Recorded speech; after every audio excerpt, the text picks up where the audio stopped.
TeslaTraders.com-ын зүгээс энэ өдрийн мэндийг хүргэж байна. За өнөөдөр 2023 оны 4 сарын 11-ний өдөр Америк нэгдсэн улсын Чикаго хотод 11 цаг 18 минут болж байна. За яг одоо маркет эхлээд бол ойролцоогоо 2 цаг 48 минут өнгөрч байна.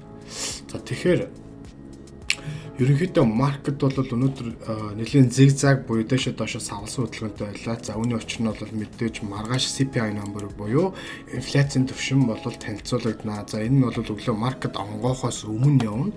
За core CPI гэдэг энэ дэр гарсан байна. Өглөө 8:30 Нью-Йоркийн цагаар энэ Чикаго хотын 7:30 гэсэн үг. За тэгэхээр энэ мэдээг бол ерөн арилжаач тулд нэлээд яг энэ хэмжээнд нь гарах болов дэше гарах болов доошоо гарах болов гэсэн нэлээд их эргэлзээтэй юм байна. Ийм учраас одоо маркет бол нэлээд савлгаатай байна. Өнөөдөр ерөнхийдөө гайгүй өсөлт үзүүлж байгаа сектор бол EV машины зах зээл, electronic vehicle зах зээл байна. Яа тэгэхээр CarMax гэдэг эдний тайлан бол нэлээд сайн гарчлаа. KMX гэдэг үүний дагуу тэгээд хятадын нэлээд олон компаниуд энэ одоогоор ойролцоогоор хэдэн %, 10.75% өссөн явж байна. Үүнийг дагаад Carvana, GoEV, хятадын Nio, XPEV, Tesla гэх мэтчлэн компаниуд бол өнөөдөр бол өсөлттэй явж байна. За нөгөө талдаа банкнуудад бол нэлээд хүмүүсийн сонирхлыг татж байгаа. За тэгээд банкны хувьцаанууд дээр хэм бол энэ 7 хоногийн одоо 5 өдөртэй 5 өдрөөс банкны хувьцаануудын тайлан тавигдаж эхэлнэ. Гэснээр бол энэ улирлын одоо хувьцаануудын тайлан эхэлж байгаа юм аа. Үүнтэй холбоотойгоор бол банкны салбар нэлээд хөдөлгөөнтэй байлаа. Өнөөдөр бол одоо Bank of America жишээ нь харилцаагаар 215, за Wells Fargo, WFC ойролцоогоор 2% ерөнхийдөө энэ хоёр компани банкнууд маань Америк нэгдсэн улсын нэлээд гайвуу компани тооцогддог, банкнууд гэж тооцогддог. Дэлхийн хамгийн том банк бол JP Morgan өнөөдөр ойролцоо 0.62% өсөлттэй явж байна. За SPY бол харин нэг тиймэрхүү сайхан зурагтай бол биш байгаа. За SPY дээр сүүлийн үед үүссэн техникэл талын зурглуудыг та нартай хуваалцъя гэж бодлоо. За энэ бол SPY-ийн техникэл зураглал энэ ерөөсөлд нь энэ дээрээс нэлээд хүчтэй паттерн үүссэн гэж бодогдож байгаа. За энэ хүчтэй паттерн хэрвээ маргааш CPI мэдээсэн гараад инфляцийн түвшин бага харж ирсэн түвшин дээр мөн түүнээс доошоо тий буурсан байдлаар гарчих юм бол энэхүү өсөлтөнд дээшээгээ 441 рүү чиглэсэн өсөлт байх магадaltaй гэж харж байгаа. За нөгөө талаар нь энийг зүгээр ингэ болгоод харах юм бол энэ бол head and shoulders паттерн үүссэн явж байгаа. Та бүхэн ингээс харах юм бол daily магадгүй энэ уналт нь хаа хүртэл үргэлжиж болох маргааш муу мэдээ гарах юм бол мэдээж доошоогоод одоо энэ зүг рүү бол орж ирэх бол бүрэн боломжтой гэж бас харж байна. Ерөнхийдөө нэг иймэрхүү савлгаанууд бол маргааш бол маркет дээр энэ түүний учраас одоо урт хугацааны позишнууд барьж байгаа болоод одоо цаашдаа гой хувьцаа авна гэж бодож байгаа хүмүүс бол жоохон анхаарал боломжтой байхад илээхгүй юм өдөр таарж байгаа шүү. За нөгөө талдаа AMC компани хувьцаа бол сүүлийн хэд өдөр бол нэлээд өсөлттэй явж байна. За энэ би янзлаад байгаа. За AMC компани хувьцаа бол нэлээд өсөлттэй явж байна. Үүнийг дагаад нөгөө талдаа бас кино театр тэ Америк нэгдсэн улсад байгаа кино театрууд бол хувьцаанууд нэлээд өсөлттэй явж байна. За үүний учир шалтгаан гэх юм бол Cinemark гэдэг нь тэ. За өнөөдөр Cinemark-ыг харж ирсэн чинь юу хийж байгаа вэ? Golden Cross хийгдэж байна. Энэ бол Golden Cross хийгдэж байна. Энэ яасан бэ гэхээр доороосоо 200 өдөр 50 өдөр нэр зогсож байгаа ерөөд урт хугацааны том өсөлт орж ирэх магадaltaйг харуулж байна. За энэ том хөдөлгөөнүүд ерөнхийдөө Super Mario гэдэг одоо биднээс хүүхэд наснаас мэддэг кино байгаа шүү дээ. За энэ кино нээлттэй гарсантаа бас холбоотой мөн John Wick-ийн шинэ ангиуд те.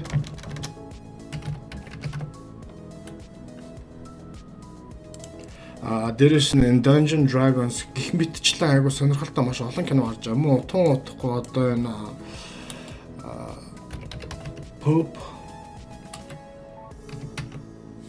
Exorcist гэдэг энэ кино утахгүй нээлттэй гэж байна.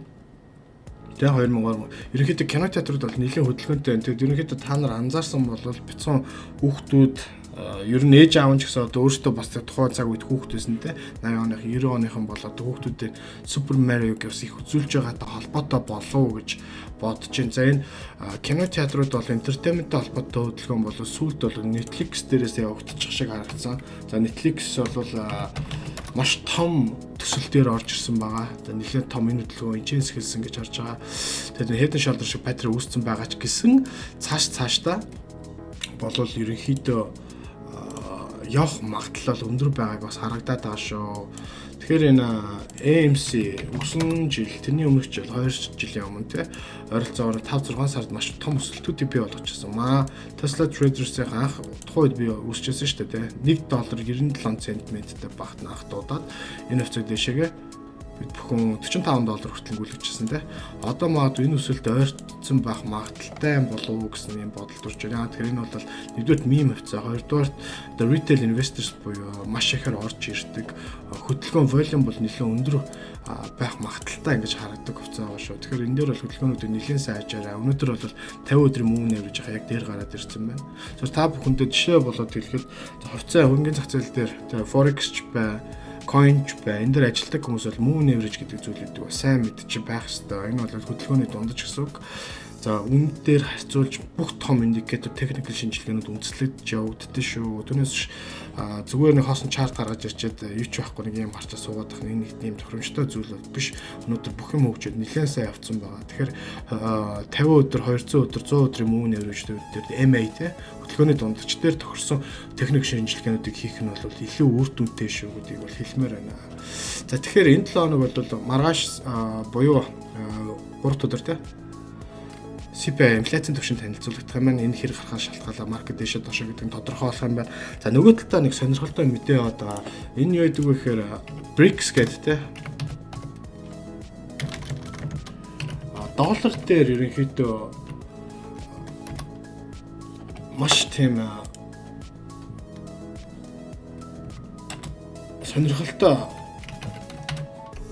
дүр зургууд явагдаад байгаа. Энэ дээр ямар дүр зургууд явагдаж байна гэхээр за би ч гаргаж ирэх гэж зааж байгаа.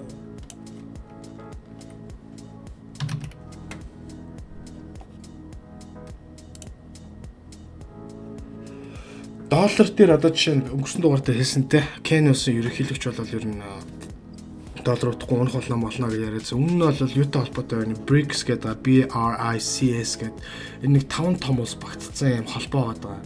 За энэ дотор бол та нар харж байгаа бох те. Энэ хүн байна. Путин байна. За South African ерөнхийлөгч байна. Бразилийн Урсын ерөнхийлөгч байна. Хятадын Ши Жинпин мөн үнэтгэг улс гэдэг. Энэ 5 ийм маш том 5 улс нийлээд одоо энэ reserved currency буюу энэ голлох дэлхийн валют болж байгаа долларыг бол ерөнхийдөө унгаах, юаныг бол ийшээгээ шилжүүлэх юм арга замыг илэрхийлээд ерөнхийдөө нэлээд том уулзалтууд хийгээд ингэж яваад байгаа. Өмнө нь бол доллартай бол уран амралтай яваад мэдээж юанаас доллар унах болцсошгүй байгаа. Энэ CPI мэдээм жижигхэн одоо хөдөлгөөнүүд дээр те том хөдөлгөөн хийх бүрэн боломжтой харагдаад байгаа шүү. Энэ дээр бас маш болгоомжтой хандах хэрэгтэй. Ялангуяа forex хийж байгаа хүмүүс бол дэлхийн том мэдээнүүдийг хүлээхтэй хажуугаар Америк нэгдсэн улсын голчлох мэдээнүүд болоод энэ BRICS-аас гарч байгаа шийдвэрүүд эднээсийн хөдөлгөөнүүдийг сайн ажиллаж чадсан бол нэлээд том хөдөлгөөнүүд бол явагдах боломжтой тодорхой харагдаж байгаа шүү. Ялангуяа 7 сард Америк нэгдсэн улсын реакц их үн бол ерөнхийдөө 7 сар хавцаа байх боломжтой гэж харж байгаа. Тийм болохоор энэ 7 хоногт бол маркет дээр нэлээд болгоомжтой харьцан байна. Тэгээд дээрэс нь 5 дахь өдөр те том хувьцаанууд бол тайлаа эхэлж байгаа гэж түрүүнд дурдсан байгаа. За энэ дотор бол мэдээж JP Morgan Chase Bank, United Health Group, Citibank, Wells Fargo, PNC, BlackRock гэх мэтчлэн томчууд нь эхэлж байгаа. Тэгээд дараа 7 хоногийн нэг өдөр Bank of America, бусад банкнууд Goldman Sachs, Morgan Stanley гэж явж байгаа юм те. Тийм учраас банкны салбарын хөдөлгөөн хаашаа байхаасаа хамаарат бусад бүх салбарын хөдөлгөөн бол явагдана гэдгийг бол ингээд сайн харах хэрэгтэй шүү.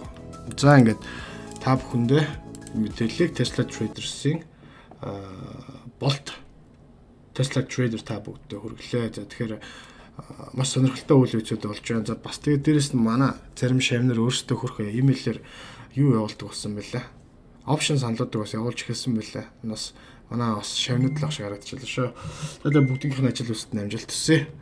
Утгагүй эргээд уулзцгаая.